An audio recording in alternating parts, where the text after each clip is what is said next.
Okay, first of all, Carrie, thank you ever so much for inviting me along, and thank you for your support for Macrium. It's really appreciated. And also, anybody in the forums who's been using Macrium Reflect and people here on this webcast, thank you ever so much. It's really appreciated. I'm honoured. Honestly, I'm honoured. So I'm Nick Sills. I'm the CEO of Macrium Software, and I'm an old geek. I'm old in that I'm over 50, and I've been a geek since I was a kid.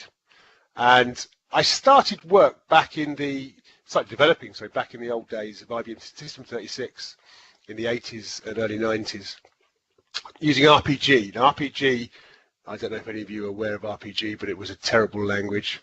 But it got me absolutely hooked on computers. I worked my way through the 90s as a consultant and found C and C++ in the mid-90s. I loved C and C++. That really did tick the boxes of being a geek. And I had several contracts working C and C++, and I'd always wanted to work for myself. It was my dream was to get out of the treadmill and to start my own business. So what happened? So 2006 was a year of frustration and despair. I had a complete hard disk failure, and I'd had them before, but this time it was significant because it had taken me a long time to set this PC up. I'd lost a lot of license information from the stuff I'd installed, and I knew I couldn't get it back as it was. And I was using a regular backup product. I'm not going to mention its name, and it was guaranteed, supposedly, to restore my system back to where it was. And of course it didn't. Now, it was really frustrating, and the problem was the geek inside me wanted to find out what was happening. So I restored Windows XP, and I got the dreaded blue screen of death. Now, in those days, Windows XP was shipped with FAT32, and FAT32 had what was known as DOS 8.3 file names. They were littered all over the place, and it was a legacy from when FAT32 introduced the long file name extension. And in the registry, there were DOS 8.3 file names pointing everywhere to the operating system, to installed programs. And the software I used to recover just did a file restore. It didn't do an image restore, it was just files. And I quickly realized that the operating system is more than just files. It's more than files, it's more than folders, it's more than the names, it's underneath the hood, it's where the clusters are and how the file system organizes the clusters. So I looked around and thought, well, what could have got this system back? And at that time there was Norton Ghost, Acronis was around at that time as well, and there may have been one other, but it was a very small number of players in the market. But the market was massive, and it still is massive, because of the fact you couldn't restore your operating system without having to restore the clusters and sectors. So that got me thinking, and I thought, well, there must be room for another player in here, and I started to write it myself. And being the geek, I thoroughly enjoyed getting underneath the hood, taking apart NTFS, taking apart FAT32, working out how the file system was organized so that I could optimize creating images. And the first release in 2007 was Macrium Reflect version 2. You never release version 1. If you release version 1, it looks like a beta. And it was okay. It went all right. It was selling maybe 30 or 50 sales a month, but it wasn't enough to sustain a business that I wanted. So in 2008, I released the free edition. Now, the free edition of Macrium Reflect at that time was the only offering that had a Linux-based boot CD, and it also had, at that time, BART PE. Now, I was aware of Windows PE, but you had to license it from Microsoft in those days. It was expensive, and it was difficult to get the licensing. But we were the first free imaging software that offered the most comprehensive recovery. And we used download.com to promote. I think in the first month that it was released, we had 20,000 downloads, and that was just astonishing from having such a small user base to getting that many free users. And as you know, the freemium model in mid 2000s was taking off.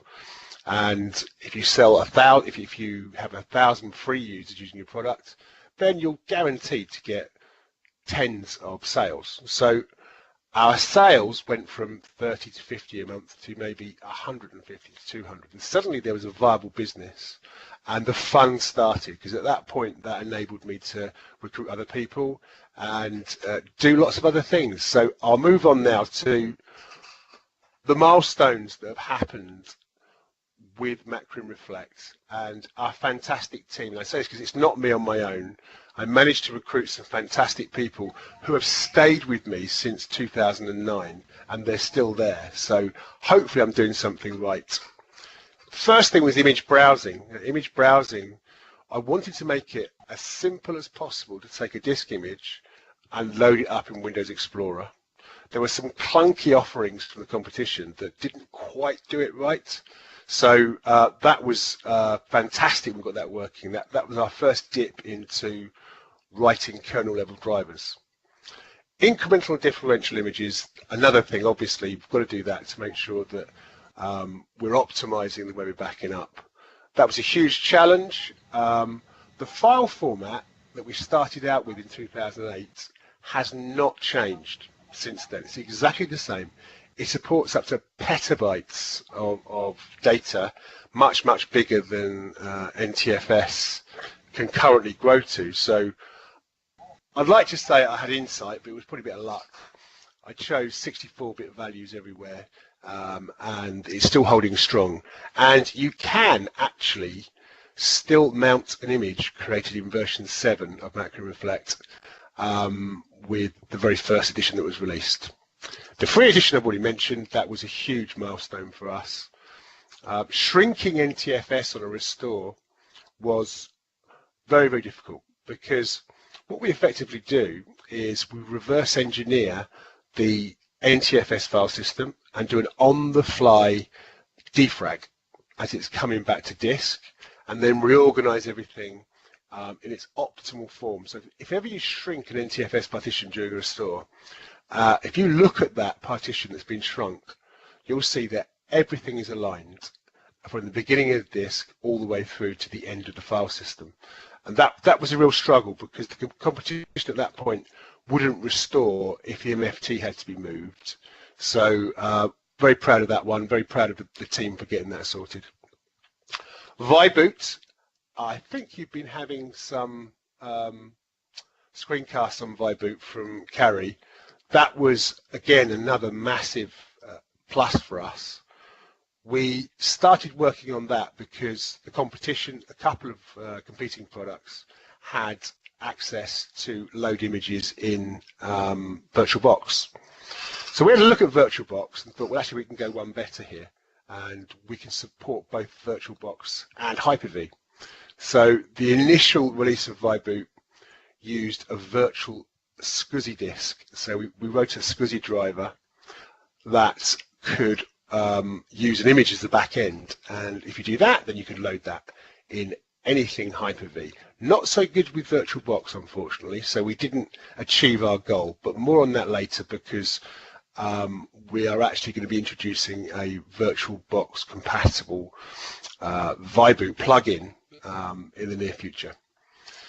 Changeblock Tracker. Changeblock Tracker was released with version 7, and that enabled us to create super fast images.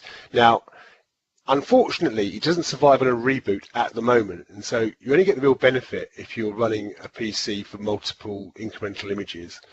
But we're actually improving on that in the future, the very near future, and that will survive on reboot. But that was a huge undertaking to write a kernel mode driver that could manage to track accurately and without any problems all the changes right into disk. What that does is that records in a index exactly which blocks have changed, and when you come to run an incremental or differential image, it knows exactly what's changed, and so there's no lead up time to calculating the change blocks. Rapid Delta Restore, that came out year before last, and that's the reverse of an incremental. So that's effectively looking at the current hard disk you're restoring to, looking at the partition, looking at the file system. Did it originate from the same format as the image that you've created? If so, we can reverse the incremental logic and just restore the change blocks. Now, I can't really go into too much detail on how we do that because it's proprietary and no one else is doing it. But suffice to say, the information on how to do that came out of reverse engineering NTFS when we first started to do the shrinking NTFS restores. Image Guardian, that came out with version 7, and that was a response to, or 7.1, sorry, that was a response to competition that were offering ransomware protection. And to be honest, it is an essential thing to do because ransomware now targets backup files. We never used to, but they're getting smarter. And targeting backup files means that obviously you can't recover your data. They also destroy volume snapshots. And so if you get hit by ransomware and you haven't protected your backups and they're local, then without Image Guardian, there's a high chance the image files are destroyed. So again, another kernel mode driver that our team worked on, and I'm very proud of the fact that that's working well. We had a few hiccups initially, but it's a very, very stable product. Site Manager, originally released as CMC. That is the ability to be able to manage multiple network computers using a web browser, and that's in a response to us growing our business more to the business market, to SMEs and to small enterprises, and that is going very well, and it helped to increase our market share in the area a lot. So with the free edition, we're getting about 100,000 downloads a month still, and that actually hasn't changed in the last 5 years. We're still there. And I know there's been some talk on the forum about if we should add incremental imaging to the free edition. And it's a toughie because as much as I'd love to make the free edition as feature rich as a paid edition, our problem isn't with market penetration, our problem is with conversion. So we want to make the free edition more appealing to convert to the paid edition. And that's the reason why we're hedging our bets on not including incremental imaging. We need to make the free edition compelling, but also enable it to be an easy path and a path to upgrade that people want to do. So here's something new that might excite you, to be released next week, I think, at the end of next week. We've got a new rescue media builder. And what we've done is we've simplified the rescue media wizard, and we've turned it into a single dialog with a one-click build. I've got a quick demo of it, so if I can just stop this presentation, just bear with me a second. Okay, here we are. So this is the standalone rescue media builder dialog. So the wizard's no longer there in Reflect. You can take the same options in Reflect. You can also run this independently of Reflect. And you simply choose your target for the rescue media, and the Windows boot menu is a target. Up the top here, you've got all the settings that comprise what's going to be burnt or what's going to be added to the boot menu. And the important change is we now support Windows RE. Windows RE does not require a download, so that's a big plus, and it also supports Wi-Fi. So from the end of next week, when this is released, I hope it's in the next week, all our customers, including the free edition, will be able to support Wi-Fi. The advanced option allows you to change the Windows PE version or leave it at Windows RE. Another important change is we've got enable legacy EFI screen resolution support, because some of our customers have had a problem with Windows PE booting in very low screen resolution, and historically that's been caused by a bad UEFI BIOS implementation that Lenovo used. I think Dell did as well in 2013. It was when Windows 8.1 or Windows 8 first came out. Some of the early UEFI BIOSes did not handle the graphics output protocol properly, and it meant that when booting from the boot menu it was all fine. If you try to boot from an external device such as a CD or a USB stick, then you've got 640 by 480 screen resolution, which is terrible. And unfortunately our restore wizard has drag and drop on it, and it has to have a higher resolution than that. We've tried to fix it in the past and couldn't do it, but we've managed to do it now. And what we do is we change some of the key EFI boot code with the boot code that's used for Windows 8.1. And the test that we've done, it's worked. We've had two, we managed to find two 2013 circa Lenovo systems that demonstrated the problem, and it fixed it. So I'm hoping this will fix it for everybody that's got the problem. So that's it. That's the new wizard. It's got some nice features. The new Rescue Media Builder. It's got some nice features. It's really simple to use, and I think it's going to be well received. Let me just start presenting again. Hold on.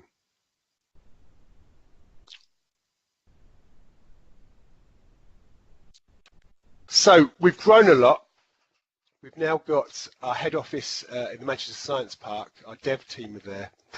We've got a sales office in Chiswick, and we've also just recently opened a US sales and support centre in Denver, which has got a fantastic bunch of people that are just so dedicated. The geeks are in Manchester, and the sales geeks and support geeks are scattered.